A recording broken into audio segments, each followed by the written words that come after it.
German guy, and this is Professor Ron Lara responding to you.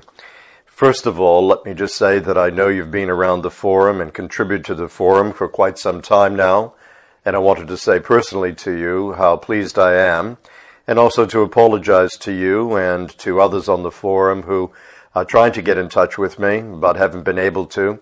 My life is a very busy one, and I'm doing my best, and in this coming year, hope to do much better to get back to you all.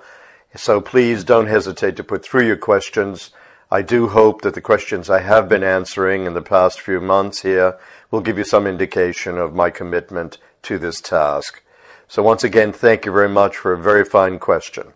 The question that has been asked here has to do with the training techniques whereby I suggest that once you've been able to complete a general matrix set, that one way of increasing the intensity is actually to diminish the rest sequence in between. So in other words, you may be resting initially for a minute or 50 seconds, and then slowly, weekly, you may decrease that by 10 or 5 seconds, depending upon your physical fitness.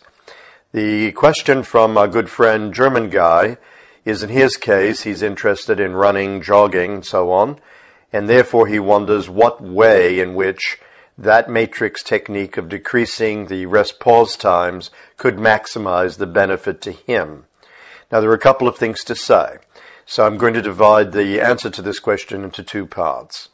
The first is that clearly, from the perspective of the research that I've done here, it's better for you to be able to complete the matrix set as laid out before you decrease the rest-pause periods, particularly if you're an athlete who is looking to improve endurance.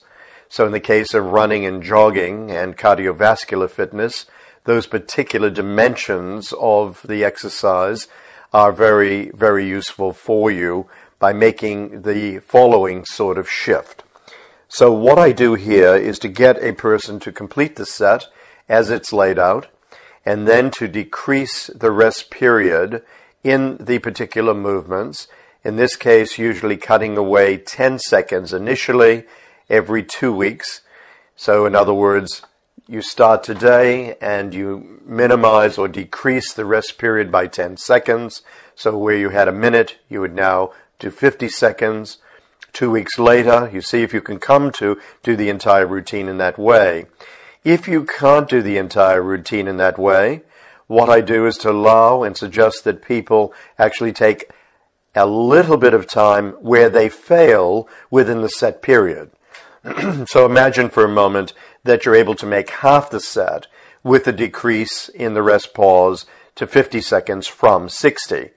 And when you get to that point, let's say you're in the third part of any particular sequence, you just can't do it, you go to failure, then give yourself approximately a minute and see if you can come back to it. If a minute's not sufficient rest time to be able to come back into it, then you just adjust that accordingly. You'll have to trial that, once again, depending upon your own fitness and endurance level. So the way in which this is best is that what you do is to decrease, to make the break shorter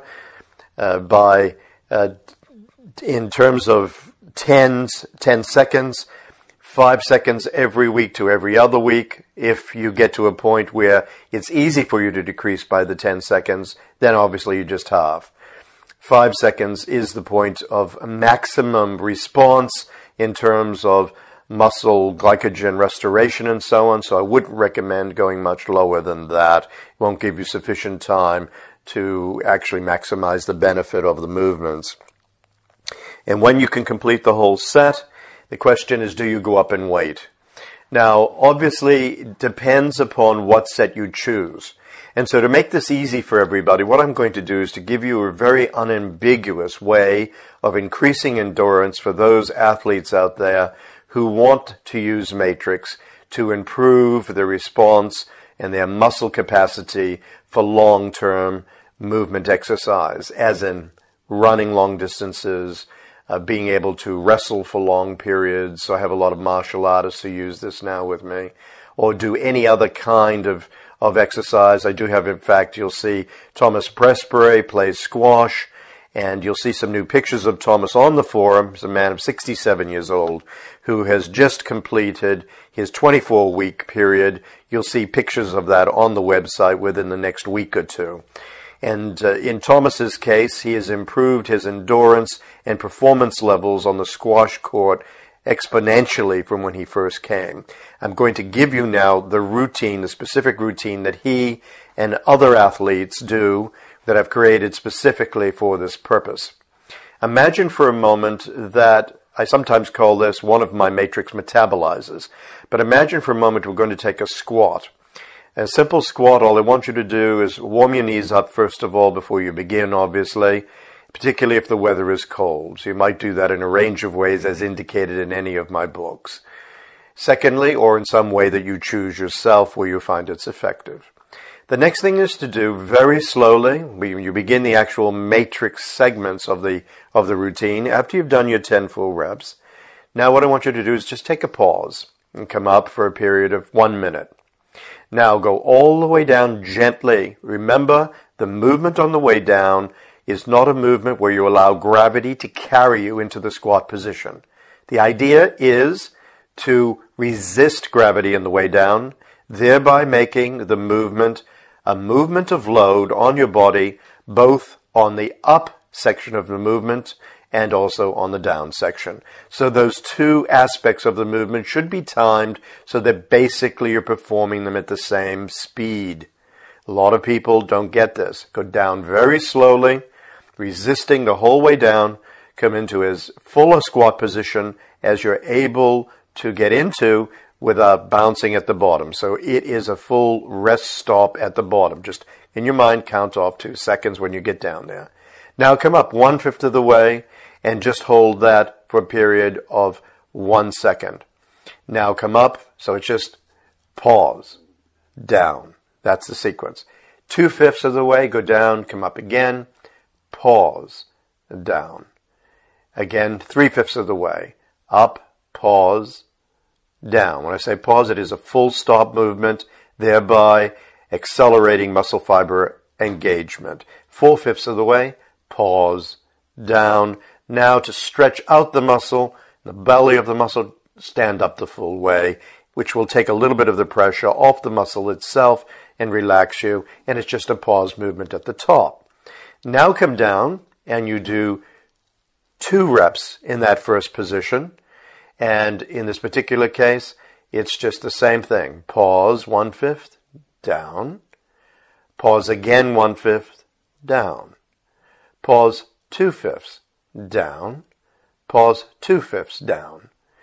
Pause 3/5, down. Pause 3/5, down. So in other words, you're increasing by 1 repetition in each of the positions. Now, the point about this is that you can utilize this and work your way up to 10 repetitions before you have to increase any weight, which gives you a lot of perspective in terms of latitude, in terms of the use of this. So there you go. Try this working up towards 10 and with just the pause patterns that I've given you. And this movement has been the most successful movement that I've yet developed in terms of increasing endurance. And you'll see it will give you a very dynamic cardiovascular function as well when you finish this. Trial that. If you can't make it at any point, you just desist and you create a diary so that you know exactly where you are, and then you come back to it.